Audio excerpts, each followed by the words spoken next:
Assalamualaikum warahmatullahi wabarakatuh. Perkenalkan, nama saya Anissa Kurnia Dewi dengan NPM 201063105051, kelas 3E, Program Studi Pendidikan Matematika, Fakultas Keguruan dan Ilmu Pendidikan, Universitas Singapura Bangsa Karawang.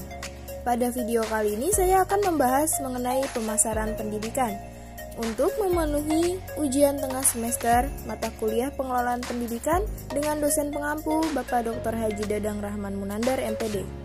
Adapun materi yang akan dibahas yaitu yang pertama konsep, dasar, dan teori pemasaran pendidikan, yang kedua kebijakan pemasaran pendidikan, dan yang ketiga implementasi pemasaran pendidikan. Konsep pemasaran tidak hanya berorientasi asal barang habis tanpa memperhatikan sesudah itu, tetapi juga berorientasi jangka panjang yang lebih menekan pada kepuasan pengguna, di mana pemasaran sendiri adalah suatu usaha bagaimana memuaskan, memenuhi needs and wants dari konsumen. Needs merupakan kebutuhan akan hal yang dirasa kurang oleh konsumen yang harus segera dipenuhi, sedangkan wants adalah keinginan suatu kebutuhan yang sudah dipenuhi oleh berbagai faktor seperti daya beli, pendidikan, agama, keyakinan, famili, dan lain-lain. Demikian halnya dengan pemasaran pendidikan, bahwa etika pemasaran dalam dunia pendidikan adalah menawarkan mutu layanan intelektual dan pembentukan watak secara menyeluruh. Hal itu karena pendidikan sifatnya lebih kompleks. Secara teoritis, pada dasarnya ada 3 komponen dasar dalam penerapan pemasaran pendidikan, yaitu yang pertama integrate marketing, yang kedua create customer satisfaction, dan yang ketiga a profit. Ada beberapa indikator untuk melihat keberhasilan penyelenggaraan pendidikan, yakni yang pertama dilihat dari besarnya minat calon peserta didik, kemudian meningkatnya mutu layanan pendidikan, dan yang terakhir munculnya kepuasan dari pelanggan pendidikan. Indikator keberhasilan tersebut akan terwujud ketika ditompang dengan strategi pemasaran yang tepat.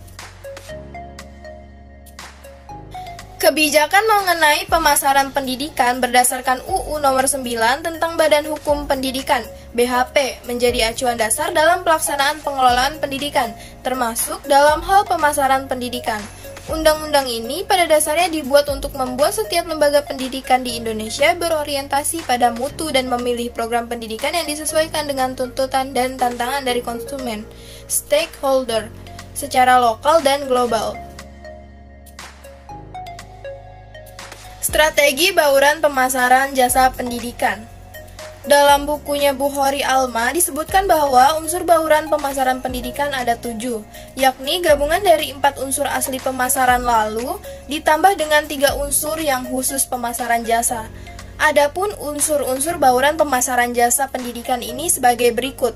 Yang pertama ada produk, yang kedua harga, yang ketiga lokasi atau tempat, yang keempat promosi, yang kelima orang, yang keenam bukti fisik, dan yang terakhir proses. Pada hari Rabu, tanggal 13 Oktober 2021, saya dan teman saya dari kelompok 12, yaitu Azra Farzana Sukaryo, melakukan observasi ke salah satu sekolah, yaitu sekolah yang dituju adalah SD Midori, bertempat di Cikarang Selatan, Bekasi, Jawa Barat. Dalam teknik pengumpulan datanya, kami melakukan observasi, dokumentasi, dan juga wawancara. Wawancara dilaksanakan mulai pukul 8:55 WIB sampai dengan selesai. Di SD Midori melaksanakan adanya pelaksanaan jasa pendidikan dalam strategi pemasaran jasanya, yaitu dilakukan dengan penyebaran brosur dan spanduk ke beberapa tempat yang cukup strategis oleh para staf yang ada di SD Midori. Selain itu, dalam strategi pemasarannya yaitu menggunakan sosial media seperti Facebook dan sosial media lainnya. Selain melalui penyebaran brosur dan penyebaran di sosmed, biasanya penyebaran juga melalui informasi langsung dari pihak yang pernah terlibat atau tahu mengenai SD Midori, misalnya dari wali murid atau warga sekitar yang dekat dengan SD Midori. Pada awalnya, strategi yang dilakukan oleh SD Midori yaitu menggunakan sistem door-to-door. Yang terlibat dalam pengambilan kebijakan mengenai pemasaran jasa pendidikan yaitu yayasan, kepala sekolah, kesiswaan, kurikulum, guru-guru, dan juga staf lainnya. Untuk menyesuaikan diri dengan kebutuhan dan tuntutan zaman, upaya yang dilakukan untuk mengembangkan strategi pemasaran SD Midori adalah mempersiapkan sumber daya gurunya. di mana guru-guru akan dilatih agar tidak ada guru yang kurang dalam proses pembelajarannya. SD Midori memiliki ciri khas tersendiri yang ditonjolkan, yaitu adanya pembelajaran bahasa Jepang. Ada kegiatan bercocok tanam yang nantinya akan dijual dan dalam kegiatan farm market dan market day. Dengan maksud ingin mengarahkan SD Midori menjadi sekolah yang bertaraf adiwiyata. Selain itu, SD Midori sering mengikuti event-event seperti Sakura Matsuri. Kata Midori sendiri diambil dari bahasa Jepang yang artinya hijau. Begitu pula dengan logo sekolah ini terdapat gambar daunnya. Dipilih kata Midori karena terinspirasi dari budaya Jepang, yaitu mengenai kedisiplinannya.